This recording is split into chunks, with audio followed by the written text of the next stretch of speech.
Hola, buen día. Hoy vamos a hablar de aquella persona en la cual nosotros sospechamos que puede llegar a tener un síndrome esofágico. Para comenzar, tenemos a un varón de 60 años con antecedentes de enfermedad por reflujo gastroesofágico sin tratamiento, que nos consulta por un cuadro de disfagia progresiva a sólidos y pérdida de peso de 2 meses de evolución. Al examen físico lo hallamos marcadamente adelgazado. En base a los datos de la anamnesis, nosotros podemos sospechar que el paciente tiene una disfagia estructural, probablemente de origen esofágico, como vamos a ver más adelante. Aquel paciente que presenta un síndrome esofágico puede tener las siguientes manifestaciones clínicas. Puede tener pirosis, disfagia, regurgitación, dolor torácico, odinofagia en los casos de esofagitis infecciosa, y también debemos realizar el diagnóstico diferencial con el globo faríngeo. De todas ellas, las más frecuentes son las que se encuentran en amarillo, sobre todo la pirosis y la disfagia.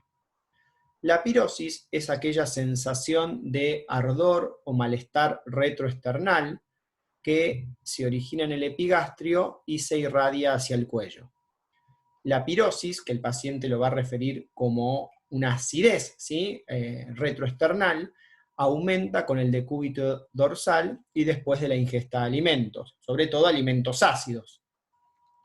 Mejora con la ingesta de agua, fundamentalmente agua fría, y con el consumo de antiácidos. La pirosis es un síntoma que está fuertemente relacionado a la enfermedad por reflujo gastroesofágico. La disfagia hace referencia a la dificultad en la deglución, y tenemos que el paciente lo va a referir como una dificultad o molestia en el pasaje de alimentos desde la boca hacia la faringe o a través del esófago. No va a referir dolor. La regurgitación es cuando los alimentos líquidos, fundamentalmente contenidos en el estómago, vuelven hacia la cavidad oral, sin ningún esfuerzo y sin estar acompañado de náuseas o de arcadas.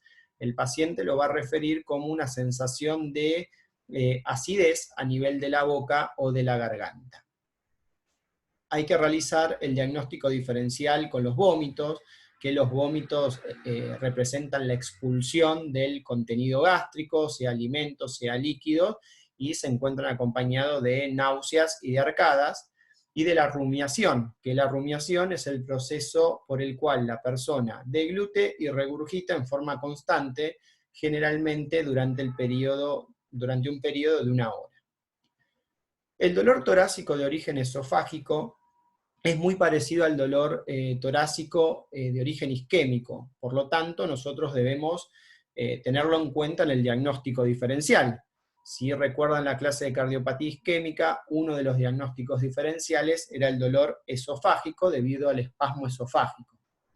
Este dolor torácico es un dolor que generalmente se relaciona con la alimentación y no con los esfuerzos, es más prolongado, y generalmente ocurre por la noche, y está asociado a cuadro de pirosis y regurgitación. La odinofagia hace referencia a la deglución dolorosa, a diferencia de la disfagia. La disfagia es una molestia o dificultad en deglutir. La odinofagia es dolor al tragar. Y generalmente en cuadros esofágicos se observan las esofagitis de índole infecciosa. El globo faríngeo es una manifestación clínica en la cual el paciente nos va a referir que siente una molestia o un cuerpo extraño a nivel del cuello, pero que no interfiere con la deglución, y está asociado a cuadros de ansiedad fundamentalmente. Al hablar de los síndromes esofágicos, debemos hablar de la disfagia, ¿sí? Y para hablar de la disfagia tenemos que recordar que la deglución consta de 3 fases. la fase oral, la fase faríngea y la fase esofágica. La disfagia, desde el punto de vista fisiopatológico, la podemos dividir en dos: orofaríngea y esofágica. Y a su vez, cada una de ellas las podemos dividir en estructural o neuromuscular. La disfagia orofaríngea, el paciente va a referir la molestia fundamentalmente a nivel del cuello y se debe a una alteración en la formación del bolo alimenticio.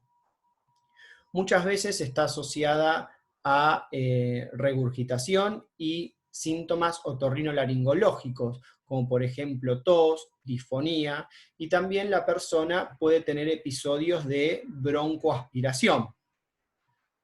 Dentro de la disfagia orofaríngea de causa estructural tenemos las neoplasias o el divertículo de Zenker, mientras que aquellas de causa muscular pueden observarse en aquellos pacientes que están cursando o quedaron secuelados por un accidente cerebrovascular y en aquellos pacientes con enfermedad de Parkinson avanzada. En cambio, la disfagia esofágica, el paciente la va a referir más a nivel del tórax, si bien a veces la puede referir a nivel del cuello. Y se debe fundamentalmente a un déficit en el pasaje de alimentos a través del esófago. Esta disfagia esofágica puede ser estructural o neuromuscular, y aquel paciente que nos consulta por disfagia, es muy importante preguntarle si esa disfagia es solamente a sólidos o es a sólidos y a líquidos, porque nos permite orientar a la clasificación si es neuromuscular o estructural, y en base a eso a las posibles etiologías. Aquella persona que tenga disfagia a sólidos y líquidos, nosotros tenemos que sospechar una causa neuromuscular, mientras que en aquellas personas que la disfagia es solamente a sólidos, tenemos que sospechar una lesión estructural. Entonces, la disfagia esofágica puede ser neuromuscular o estructural. La disfagia esofágica neuromuscular es a sólidos y a líquidos, y el paciente va a referir, y las probables etiologías pueden ser la acalasia, el espasmo esofágico difuso o la esclerodermia. En cambio, si el paciente consulta por disfagia solamente a sólidos, tenemos que sospechar fundamentalmente una lesión estructural. Esa disfagia a sólidos puede ser intermitente, por ejemplo, en aquellos pacientes que presentan anillos de Schatzki. Puede ser progresiva, por ejemplo, en las neoplasias. Puede ser variable, como por ejemplo en la estenosis péptica o en la esofagitis eosinofílica. Y como dije previamente, la odinofagia en un paciente con síndrome esofágico nos debe hacer sospechar una esofagitis infecciosa. A la hora de estudiar un paciente con un probable síndrome esofágico, luego de la anamnesis y el examen físico, tenemos que ver si solicitamos o no exámenes complementarios. Dentro de los exámenes complementarios, el más solicitado es la videoendoscopia digestiva alta, o VEDA, también conocida como esófago-gastroduodenoscopia. Sirve para detectar lesiones anatómicas, cambios mucosos, cambios en la coloración, como por ejemplo en el esófago de Barrett. También sirve para toma de biopsia y cumple funciones terapéuticas en varios casos.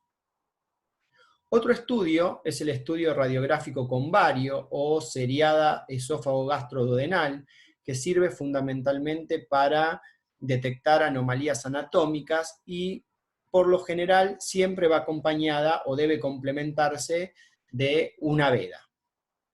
Luego tenemos la ecografía endoscópica, que se utiliza en aquellos pacientes con neoplasia esofágica para ver el compromiso ganglionar, ¿sí? Regional.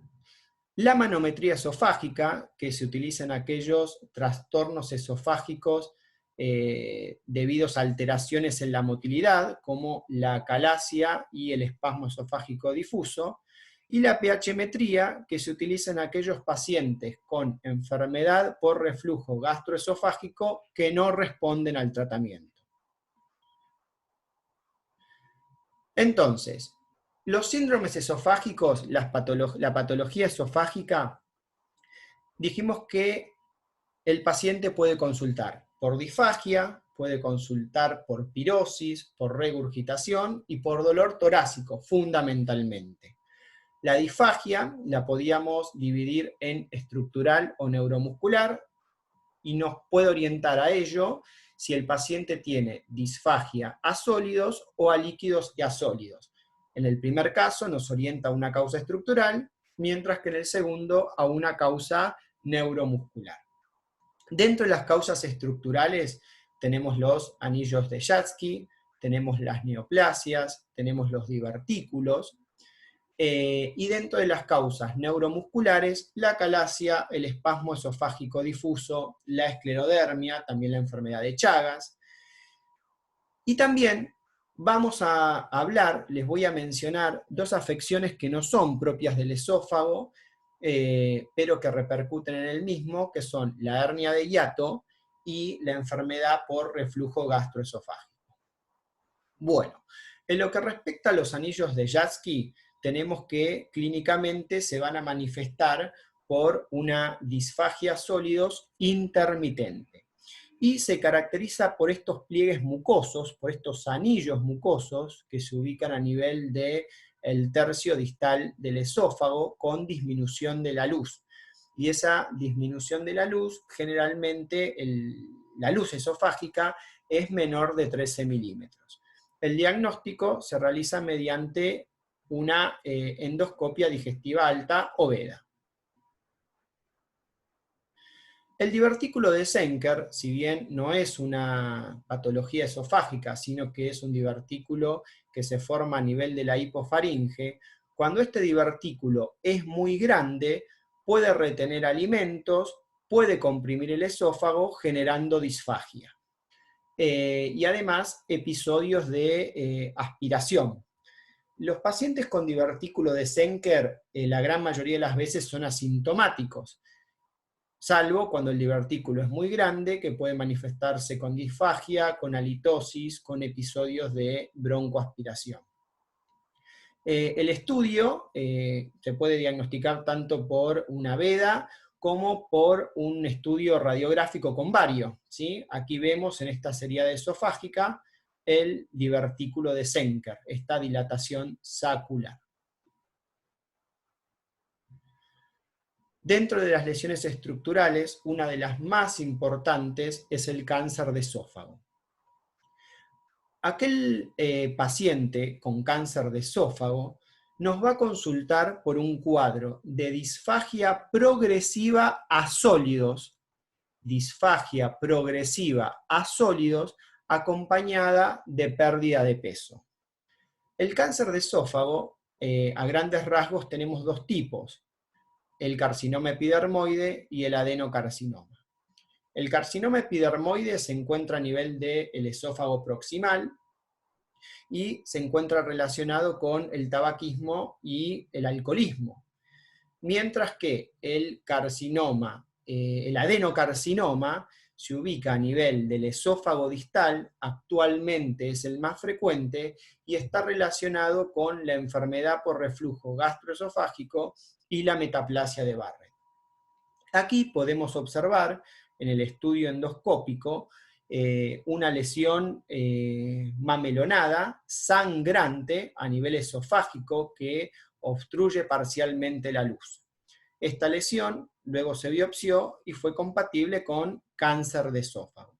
El diagnóstico de cáncer de esófago, nosotros ante la sospecha, primero pedimos una endoscopia, ¿sí? Una endoscopia digestiva alta con toma de biopsia, ¿sí? Pero el estudio endoscópico es el procedimiento fundamental que nosotros tenemos que pedir a una persona en la cual le sospechamos un cáncer de esófago. Ahora vamos a pasar a las patologías funcionales. Dentro de ellas tenemos la acalasia. La acalasia es una afección que se produce por pérdida de las neuronas ganglionares mientéricas a nivel del esófago. La persona, desde el punto de vista clínico, nos va a consultar por un cuadro de disfagia a sólidos y líquidos, generalmente asociado a regurgitación, pérdida de peso importante y a veces puede haber dolor torácico por espasmo esofágico. La pérdida de las neuronas mientéricas lo que va a generar es una pérdida de peristalsis del esófago con hipertonía del esfínter esofágico inferior. Por eso el esófago adquiere la forma sigmoidea o en pico de pájaro. Aquí tenemos un estudio varitado donde vemos que a nivel distal el esófago se encuentra estrecho, ¿sí? Por hipertonía del esfínter esofágico inferior, y proximal a la estrechez se encuentra dilatado, pudiéndose observar un nivel hidroaéreo. Esta imagen de esófago sigmoide o en pico de pájaro es muy sugestiva de acalasia. Si bien esta es la imagen que nosotros vemos en un estudio varitado, generalmente este estudio debe complementarse con otros dos. Por un lado, con un procedimiento endoscópico para descartar un cáncer de esófago dentro de los que son los diagnósticos diferenciales, y un estudio manométrico. El estudio manométrico es el que permite confirmar la acalasia porque vamos a hallar, por un lado, la hipertonía del esfínter esofágico inferior, y por otro lado, la peristalsis esofágica. La acalasia es importante tratarla, no solamente por la dificultad clínica que le genera a la persona, sino también porque los pacientes con acalasia tienen riesgo de desarrollo de carcinoma epidermoide. El espasmo esofágico difuso es una entidad rara en la cual clínicamente se va a manifestar con disfagia más dolor torácico. Son episódicos estos accesos de dolor y disfagia que se produce por la contracción anómala del esófago. Los episodios de dolor torácico son muy intensos, donde nosotros debemos realizar el diagnóstico diferencial con la cardiopatía isquémica, así como con otros cuadros más banales como la enfermedad por reflujo gastroesofágico y una esofagitis, ¿sí? Pero el principal diagnóstico diferencial que tenemos del espasmo esofágico difuso es la cardiopatía isquémica. Este cuadro clínico, si bien aquí tenemos un estudio varitado donde muestra el clásico esófago en sacacorchos, es una imagen que se ve poco. El principal estudio para confirmar el diagnóstico es una manometría, donde vamos a ver las contracciones simultáneas de las diferentes partes esofágicas, y vamos a ver la contracción anormal. Por último, vamos a hablar sobre la hernia de hiato y la enfermedad por reflujo gastroesofágico, que, como dije al comienzo, si bien no son patologías propias del esófago, pueden generar compromiso o compromiso del mismo, ¿sí? O síntomas que puedan orientar a compromiso del mismo. La hernia hiatal tenemos que es el cuadro clínico que se produce por la herniación de vísceras abdominales a nivel del hiato diafragmático, el hiato esofágico diafragmático, hacia el mediastino. Esas vísceras se hernian hacia el mediastino por el hiato esofágico del diafragma. Generalmente la porción que se hernia es el cardias o la unión esófago-gástrica. Muchos pacientes con hernia de hiato son asintomáticos y otros tienen síntomas de enfermedad por reflujo gastroesofágico. La enfermedad por reflujo gastroesofágico, que es un cuadro muy frecuente, ¿sí? Muy frecuente, se debe a la incompetencia de la unión esófago-gástrica, por ejemplo, por hipotonía del esfínter esofágico inferior. La principal manifestación clínica que nos van a referir los pacientes es la pirosis, la cual generalmente se encuentra acompañada de regurgitación. También puede manifestarse como tos crónica, laringitis o asma. La enfermedad por reflujo gastroesofágico, si no se trata, puede tener ciertas complicaciones, como por ejemplo una esofagitis, una hemorragia digestiva alta, una estenosis péptica, el desarrollo de un esófago de Barrett o de un adenocarcinoma. El diagnóstico de enfermedad por reflujo gastroesofágico es clínico, ¿sí? Aquellas personas que no responden al tratamiento médico habitual, solamente aquellas que no responden, se les practica una pH-metría. Bien, para concluir, volvemos a nuestro caso clínico inicial, donde teníamos un varón de 60 años, con antecedentes de enfermedad por reflujo gastroesofágico, que nos consultaba por un cuadro de disfagia progresiva a sólidos y pérdida de peso de 2 meses de evolución.